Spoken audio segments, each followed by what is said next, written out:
first and foremost, be open to hearing about something.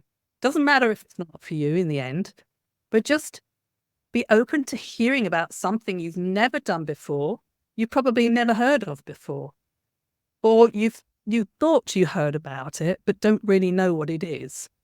Because we all have these sort of viewpoints on certain things where we don't really know, but we make up this viewpoint on it, especially if we've heard other people say things right and left. Somebody did this, somebody did that.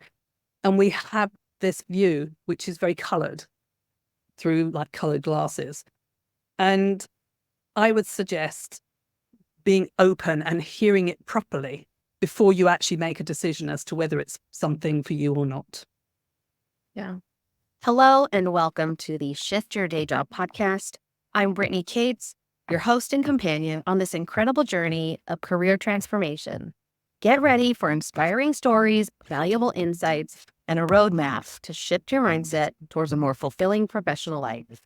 In each episode, we explore the remarkable journeys of individuals who made the leap from one career to another. As we navigate through these stories together, you'll find motivation, strategies, and the confidence to pursue your dreams.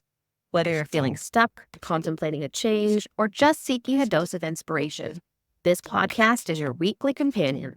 Tune in every Thursday as we uncover the secrets to shifting your day job. I'm Brittany Cates, and I'm here to guide you on your path to a more fulfilling career. Hello and welcome to another episode of the Shift Your Day Job podcast. I'm your host, Brittany Cates, and I'm so glad that you have joined me today. I would like to introduce you to today's guest. Her name is Ruth Lewis-Coste. She lives in the UK and has worked for BBC World Service. She started there as a secretary, then trained to become a sound engineer. Eventually, she moved into journalism, working for a UK newspaper, and upon retiring, she started working in her online business full-time. She loves to talk about how this online business has really transformed her life in ways that she never thought possible, especially working in corporate.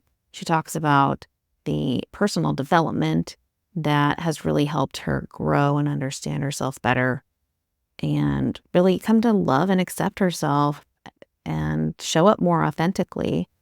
She also talks about the community that this online business has provided for her, as well as her improved health.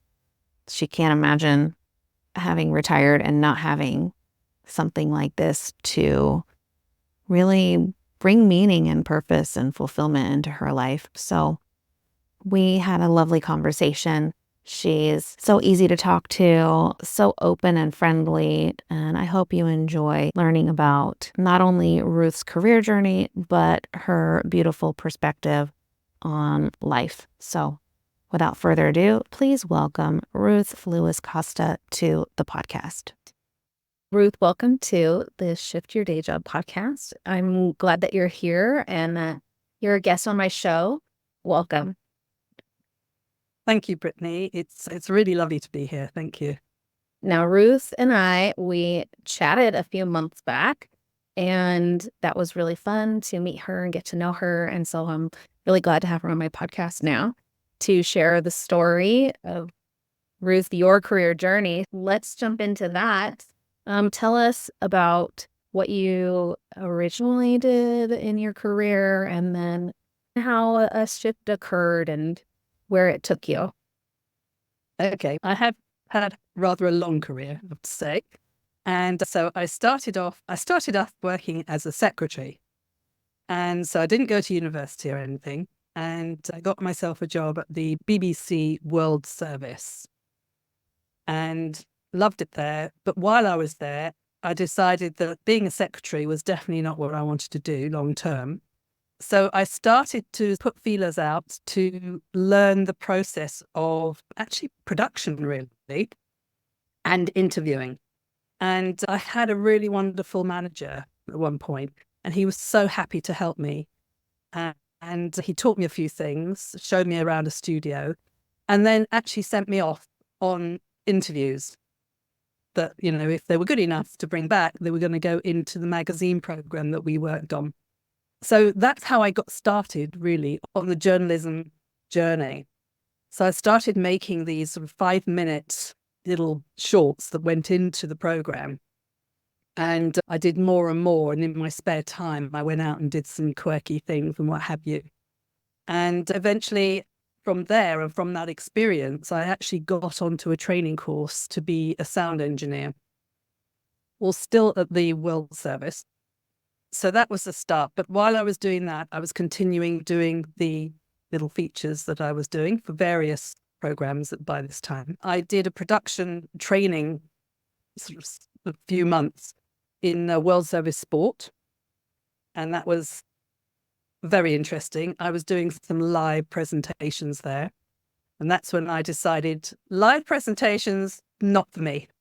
I was just too terrified at the time. I think looking back, had I done it now, maybe it would have been different. But then I was terrified. Anyway, from there, I actually moved into national newspapers in the UK. And I sort of moved around to working on different papers. Some of them I was working as a full-time person. At other times I was freelance. So I did a variety of various things. I was mostly in production rather than being a reporter.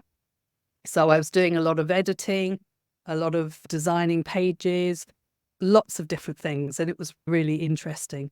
And I loved moving around so much.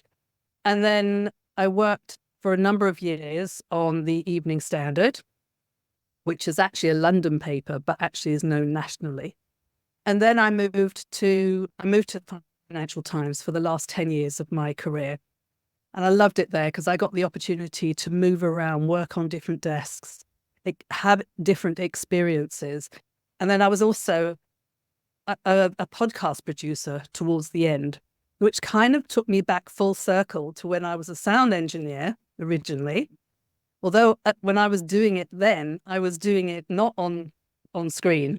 I was actually splicing tape with a little knife and sticky tape to put it all together, which was fascinating because some of the slices were like minuscule and I was having to stick it all together. But I felt like I'd come full circle, which was very interesting. And I was doing that up until the end of my career as a journalist. And I ended that career, not because I didn't like it, but because I was so burnt out by them. During that whole time, I got married, I had children. My children by this time had left home. But also, prior to me leaving, a few years prior to that, I'd actually started my online business. And this was a complete departure to anything I'd known. It had no connection with journalism whatsoever. That was a new trajectory for me. And because I was getting so much personal development from that, just doing that business, stepping out of my comfort zone so much, I actually found that being in a corporate environment didn't really suit me anymore. And I was a bit like this Jekyll and Hyde. Most of the day I don't know whether I'm Jekyll or whatever, but say I was Jekyll. And then I'd go and be Hyde the rest of the time. And it was really weird. So I was doing this with my career, which is another reason why I felt, okay, I'm done. I've come to the end of this road. So when I left, I was really happy. And honestly, I have not missed it one iota. So that was definitely the best decision for me. Yeah. I love that example of it wasn't that you didn't like your job or you didn't enjoy it. For all that time that you were in the corporate world, you had so many opportunities to do different things and challenge yourself and feel like you were growing. And yet it was that burnout piece, like you felt like you were doing too much, that really was the tipping point to help you decide, okay, I think I need to move on. And changing a career isn't always about, oh, I hate my job. It's really about where are you in your life? Because life circumstances change and you change along the way. And so I think that's a great example to share with the audience. So tell us a little bit. So you were still in corporate while you started your online business. And then eventually you're like, I got to go all in on this because you were enjoying that more, is what I'm understanding. So tell us how that transition happened and what your online business looked like.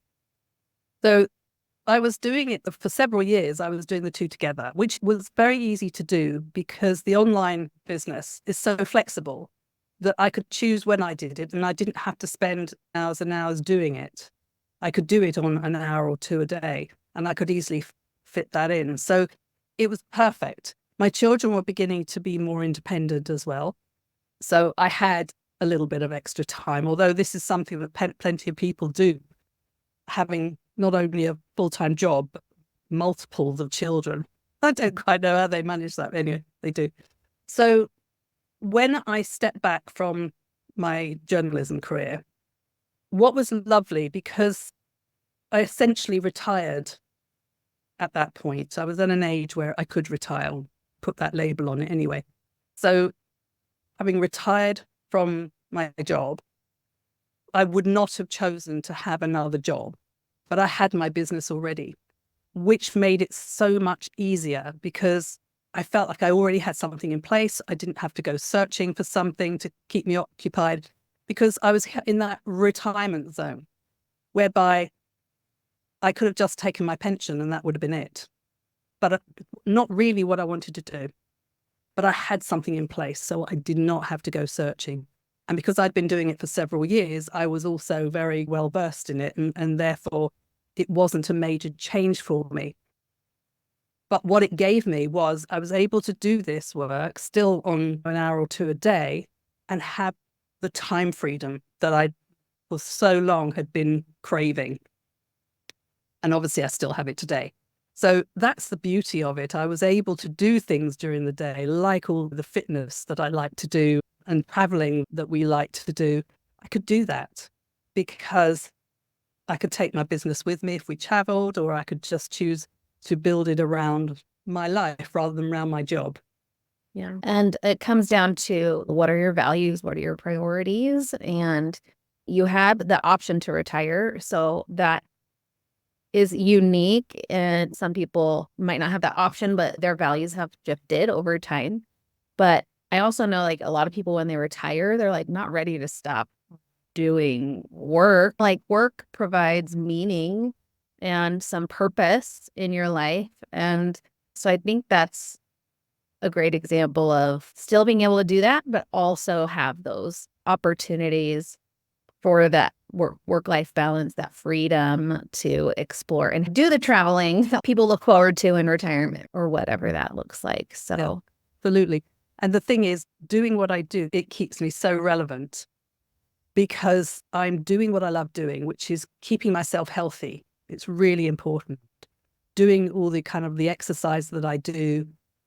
I'm eating better than I've ever ate before. I've learned so much about sort of nutrition and just how we should eat well. And all that is part of my business. So it's been a journey, also a personal journey, where I've really improved my general health. I'm probably healthier now than I was years ago when I was working. And I have a lot more energy. And I know a lot of people view me as somebody who's so energetic and they couldn't keep up, but that's actually not true. That's simply because they need to look at their sort of life and lifestyle a little bit more. And that they too could be in this place. And I just feel that I'm engaged in the world. I'm always kind of meeting people, but also meeting people that I would not have ever met because they're a different age group, different background, different parts of the world, even, different parts of the UK. And without my business, I would never have met all these wonderful people. And people who I work with, they've become such good friends. So the community is something that has been huge to me. And obviously during the time when we couldn't go out during the pandemic, it was just so wonderful to have that community, even though it was on Zoom, but I still had that community. We support each other. There's no judgment. We really get bolstered up. Whereas my experience in corporate, and I'm sure everybody would say this, it's very rare that that happens. You're usually squashed down rather than lifted up. Yeah. So it's been such a fantastic transition for me. That's why I haven't missed corporate one iota. Again, it isn't because I didn't love my career. It's just what's replaced it has been even better.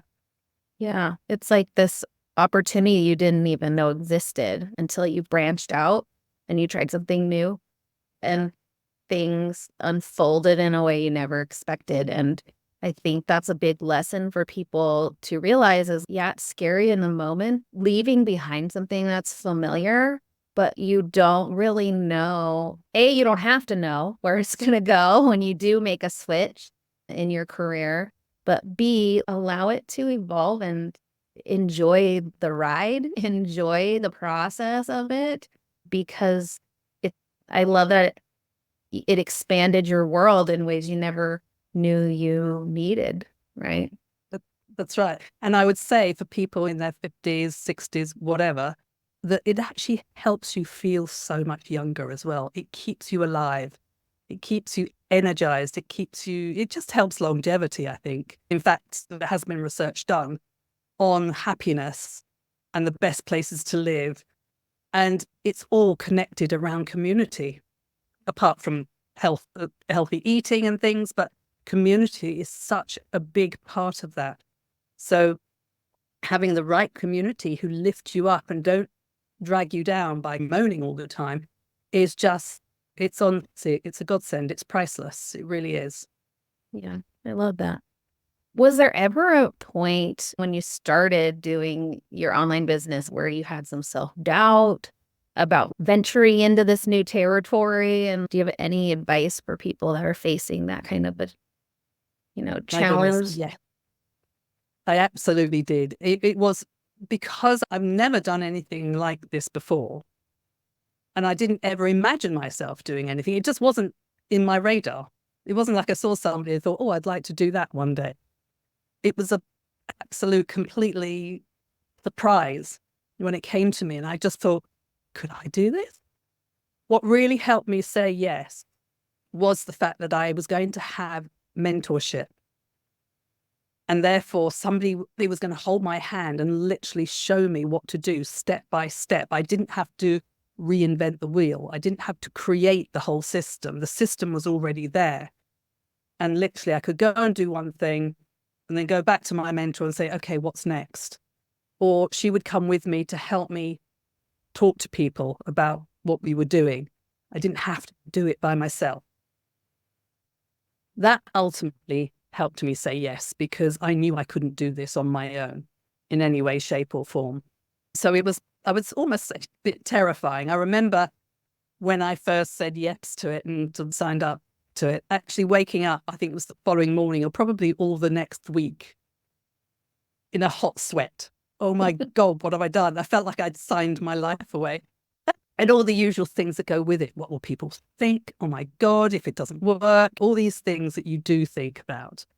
And I had all that, at least for the first week. It did tailor off after that, because once I got started in it, those things went away a little bit. But obviously, I still had all the fears.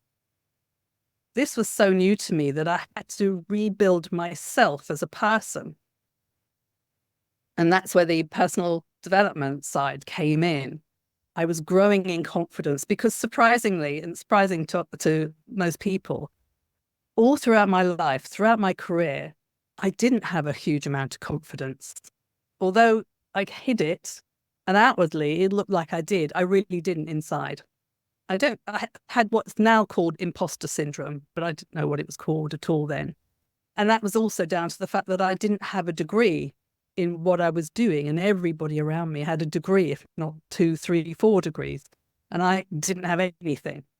And I built it all up just through experience. So in some ways, I thought, if I've done that in the past, I can do this in the past, building it up from nowhere, literally, just copying people, which is, again, what I did in my journalism career, really.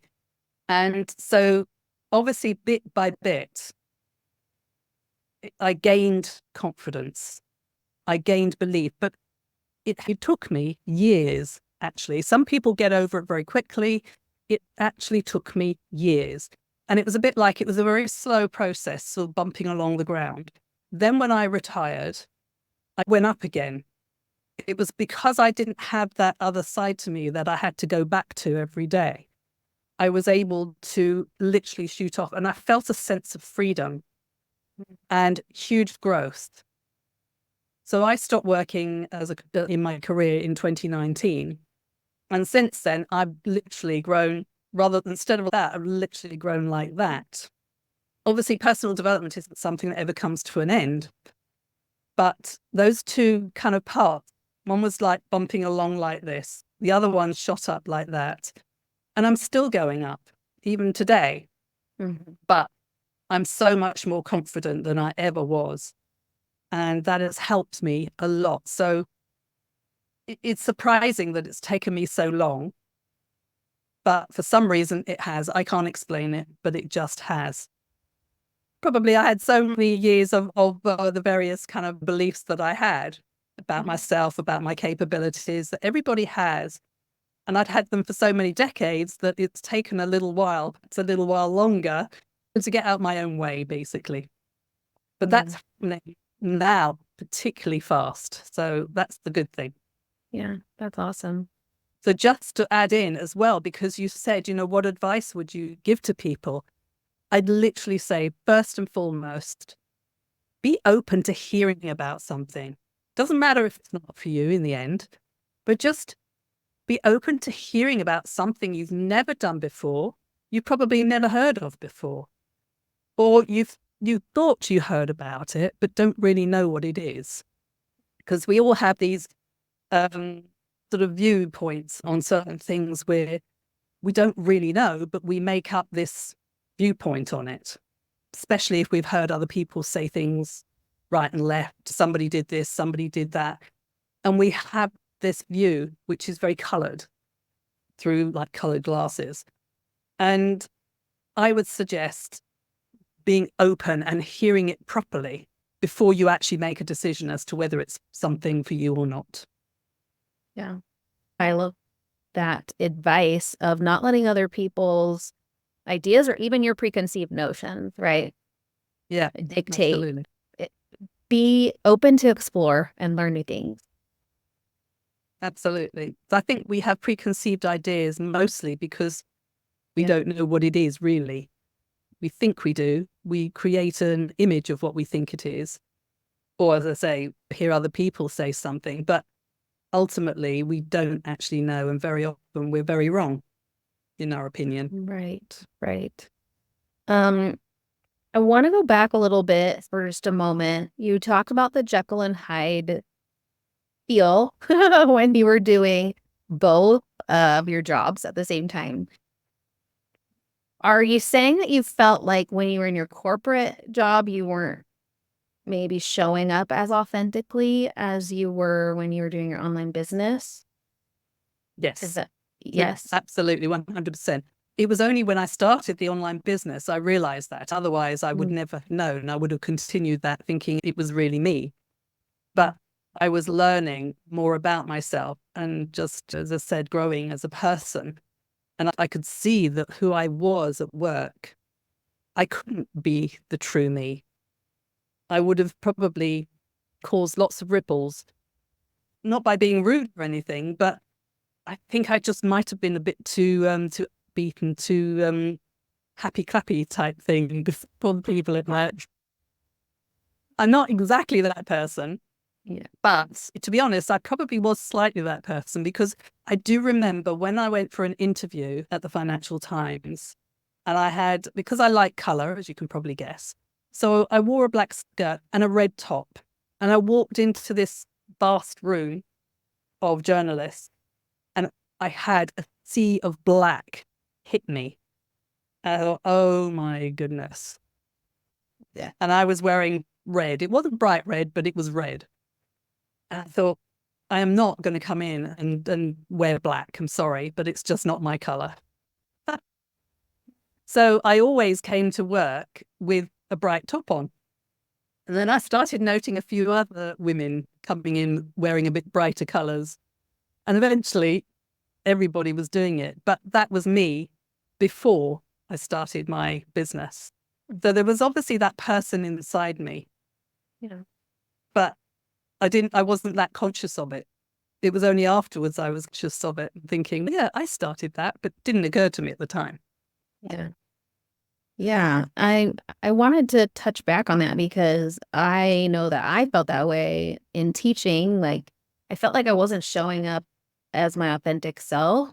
And I felt like I had to hold back a lot Mm. and not Yes. speak up as much as I wanted to. And I think I felt more like myself in the classroom with my students, but amongst the adults and the educators, and I didn't feel like I could speak up and share my concerns or my beliefs because I also felt like I didn't really fit into the mold that in my mind was loving your job. And so, yeah, I can totally relate. And I think other people can relate as well.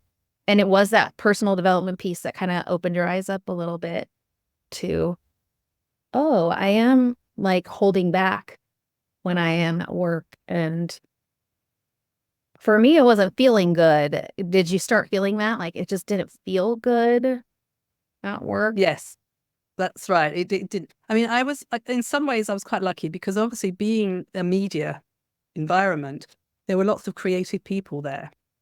They weren't necessarily on my desk, but they were around. And I did tend to find myself sort of gravitating towards them. Interestingly, like, you go to the kitchen, they'd be there. And they were the people I tended to talk to. Again, when I look back, that was so interesting that I was doing that before I started my own personal development journey. So obviously what's come out is the person I really am, but that was always there, of course. You don't create something brand new. It's just bringing out the parts of you that have usually been kept quiet and kept down. Yeah. And I think that goes back to the idea of the freedom that you felt when you retired and you went all in on this business and then you had more free time. Like it's almost a sense of relief, right? Walking away and Yes, and then having all these opportunities in front of you, like all these new experiences at your fingertips now. that's right. Absolutely. Absolutely. Yeah. And the one thing I would say also, what I realized a few years into my business was that I had always liked adventure. And again, that was there because I started a career in a way that nobody else usually starts. Yeah. And I did it all because I was adventurous. I was trying different things. I was putting myself out there. And all the way through my career, I was always putting myself in situations where I was able to do something new, which was often very scary, but I managed it. So I guess I've always been somebody who just likes a bit of adventure somehow, somewhere. And I can relate to that too, because I recently got a human design reading. And one of the points that was made about me is that I'm the great experimenter. And at first, I was like, no, because in my mind, I thought, oh, you're adventurous. And I don't consider myself that.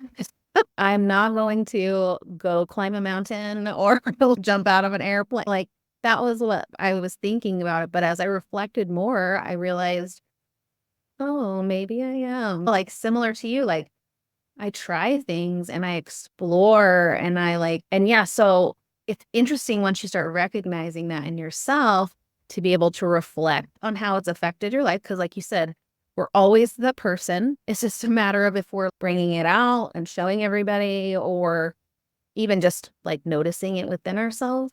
But it's just amazing the perspective shift that it can make once you recognize your strengths, right? And how that really impacts your life and how it can move you in new directions that you might have not thought of before. Absolutely. And I believe everybody has got things in them, or majority of people anyway, who haven't been on the same sort of journey as that we've been on. Everybody has that capability of just growing themselves and expanding themselves if they allow themselves to do it. So everybody can. So if anybody who is listening to this thinking, oh, well, I can't do that, I can't do this, that's not true. That's just a story you have made up. We all make up stories. And we make stories up as children quite often on things that are really not true at all. And then we create our lives into adulthood using those stories. Yeah. So personal growth really helps you move away from those stories to realize the truth is that we are all capable. We have immense power. And it's about whether, as an individual, you would quite like to explore that power, learn what it is, and just move forward from there. I love that reminder. Thank you. So can we go back? We keep going back because there's just so much that I love. There's a lot of back to me, that's why.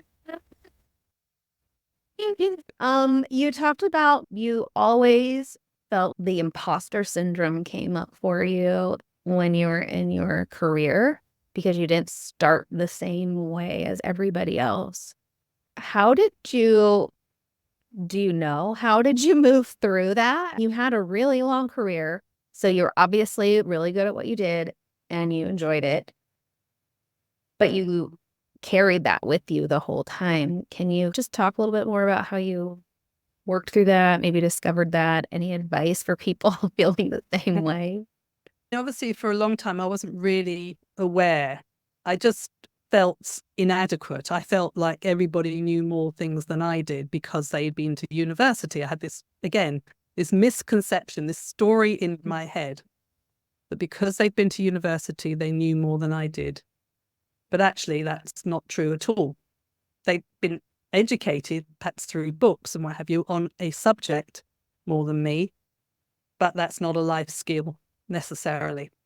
And just bit by bit, I started it occurring to me like things about myself. I could see that I was sort of pulling away when I was a bit shy, or I was awkward in situations with people I didn't really know.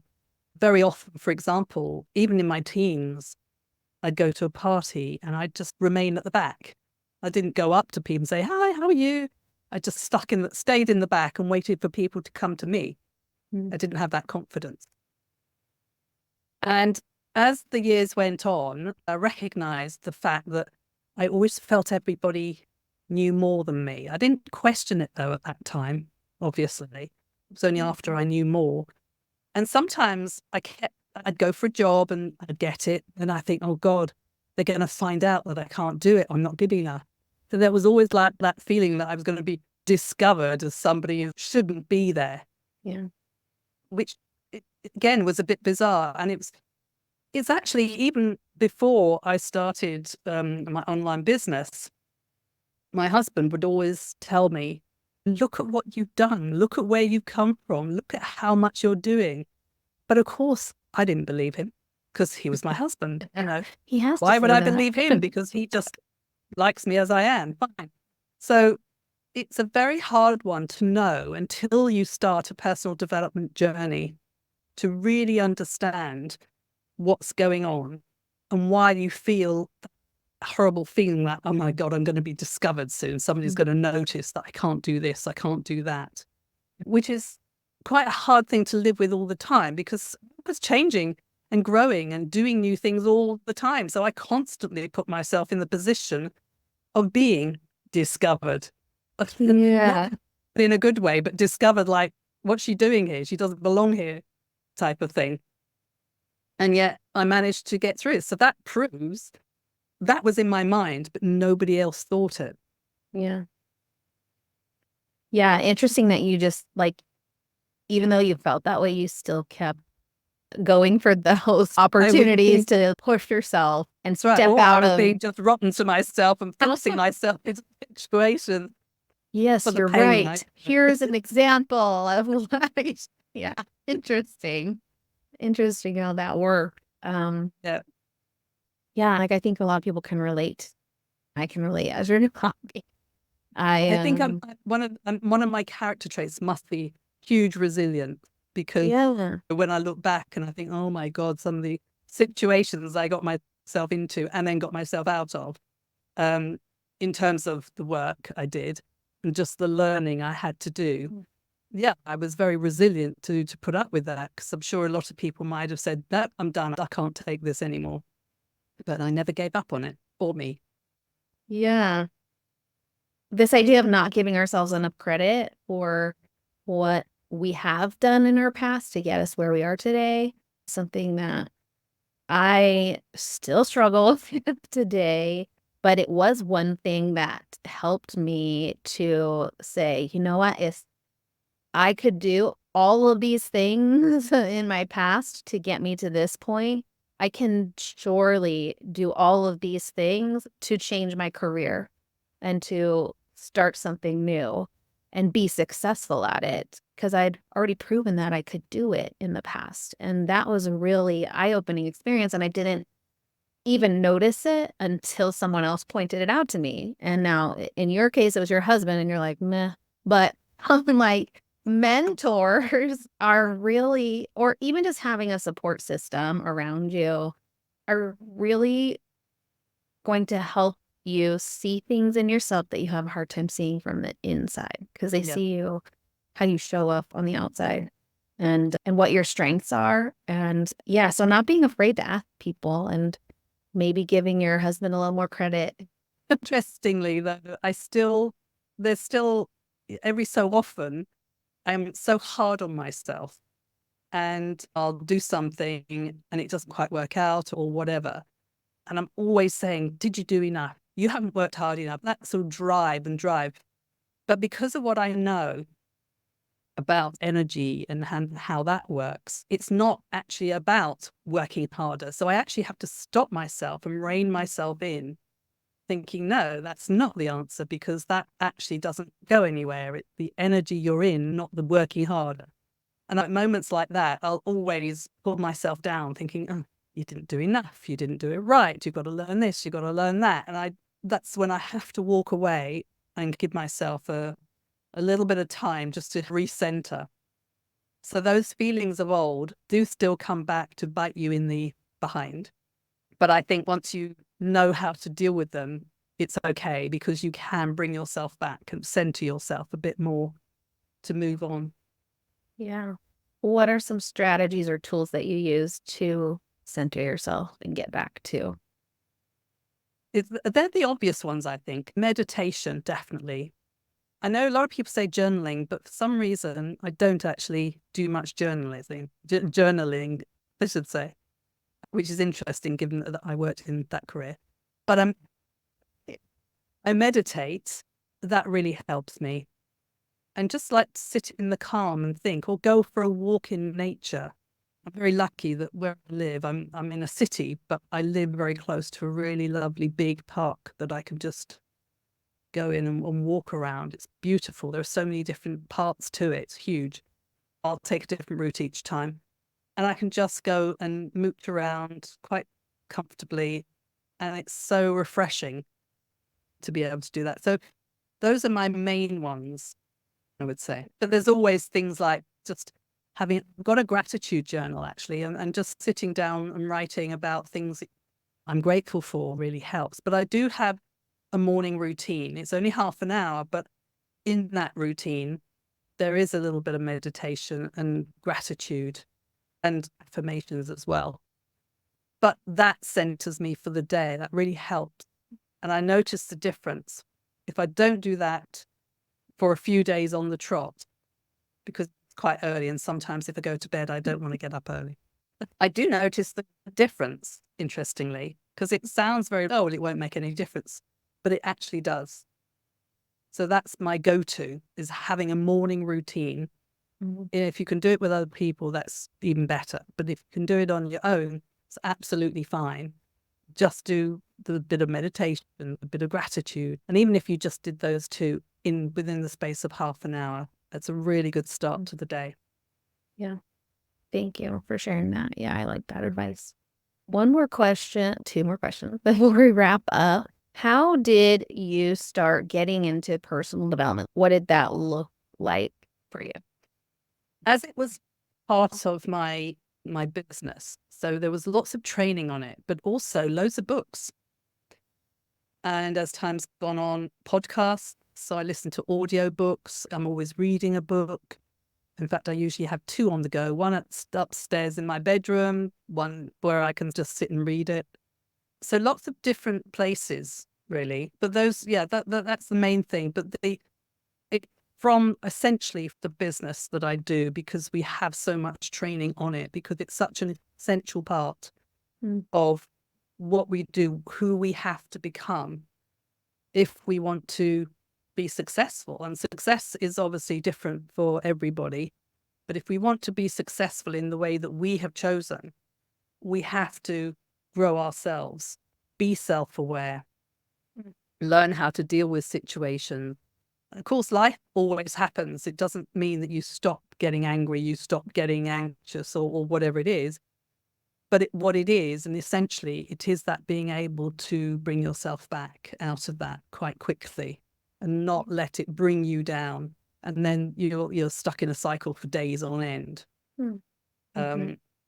Really, it's books, it's podcasts. I would say that would be it, really. Those are the ones I can think of if you don't have something like I've got, which is also actual trainings on it. And of course, there are trainings out there that everybody can take part in, whether it's day long or whatever. And those are very good too. Yeah, definitely. There's so many resources out there, free resources to get started on learning more about yourself and also opening your mind to new perspectives, things you hadn't considered, or maybe ideas you didn't grow up with, right? And just expanding and coming to a better understanding of who you are and how you show up in the world and why you are the way you are and what you can do if you want to make some changes. And stop beating yourself up for being the person you are. Yeah, exactly. It comes back to that. We don't give ourselves enough credit for the greatness that's within us, the power that's within us, and all that we've done in our lives. So, and then my last question for you is, can you tell us a little bit about your online business? What is it? What do you do? And a lot of people would love to just hear, what is it about this business that has really changed your life? Okay. Better. So it's a network marketing business, and that in itself is something that a lot of people have an opinion about. And it's usually a wrong opinion. It's a misconception. Really what I do is I work with a brand that's very clean and looks after the planet. So we all have aspects of the business that really sit with our kind of heart, if you like. Mine is the fact that A, we really help the planet, and I love that. But B, the products are amazing and really help you be healthy. Skin, hair, nails, everything, your whole digestive system, the gut health, everything. So we have nutrition and we have all these skincare that you would want. But for me, it's the life-changing business opportunity. And I say life-changing, not only because of the money, but because of the person you come, exactly as we've been talking about, which changes one's whole life and the people around her. I even remember my mother saying to me, "Oh, you've really changed.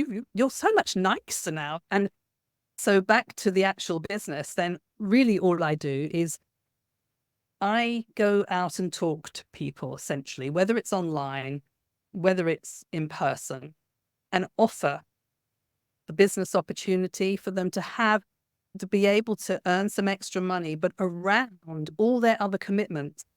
That's the beauty of it. You don't have to give anything up. And it's so affordable, but it's a holistic view of life. It's not just one thing. So, for example, with the brand I work with, we don't have to buy product to resell. All ours is online. Beauty of that for someone like me who travel, I go to places where the brand isn't even in, but I can still work from there. I can still do half an hour work if I'm on a holiday, or work a bit longer if it's not actually a holiday, and still run my business because everything is online. People can just buy online. They don't need me all the time to be with them to buy or to hand the product to them and take their money. I don't do any of that. Yeah. So it is, to me, it's very easy because I don't have to have that sense of I've got to have my stock to resell like you would if you had your own shop, really.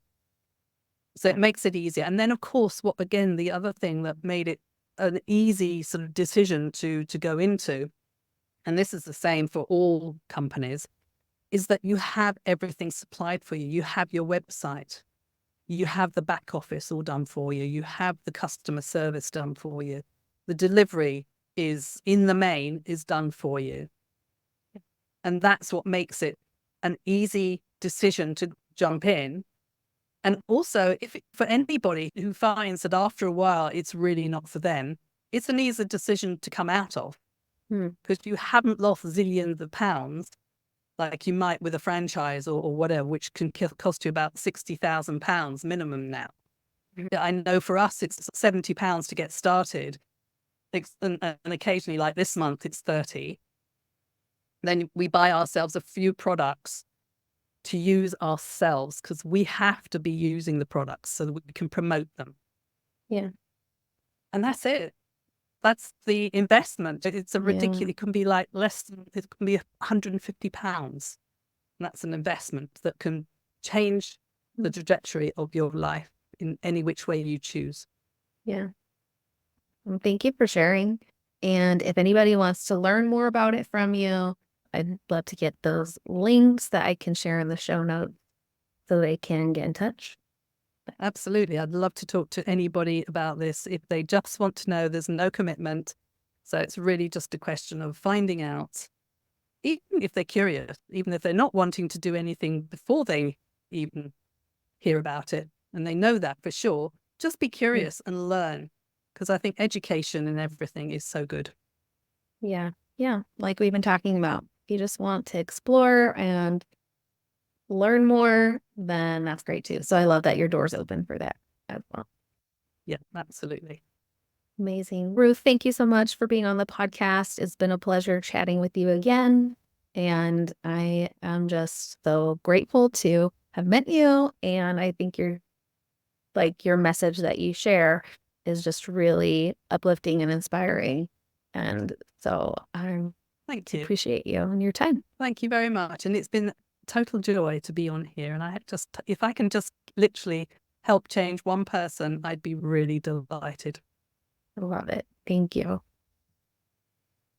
I'm so grateful for Ruth joining me on the podcast today. If you are interested in learning more about the business opportunity that Ruth spoke about in this podcast, I have provided links to get in touch with her through the show notes. I love that she is just willing to share her knowledge, share this opportunity with no strings attached, just wanting to educate and help open up people's minds to something new that they might have never thought of before. So if you're interested, reach out to her. As you can tell, she's very friendly and open and kind. As a reminder, if you are someone who is seeking career change, but really needs that extra support and accountability and even guidance to help you know what action steps to take next, I offer one-on-one career coaching services. So please reach out to me on Instagram or via email. I would love to chat with you to see how I can help you in the pursuit of a new career path. In addition to that, as always, if this episode or any other resonated with you, it would be so amazing if you left a review on Apple Podcasts, sharing what you learned from this episode or what you like about the podcast in general. Reviews are what help us expand our audience. So if you're a fan, I'd appreciate you taking just a moment or two to share that with others. Thank you again for listening and supporting this podcast, and stay tuned for another amazing guest next week. I'm your host, Brittany Cates, and together, let's continue to shift your day job.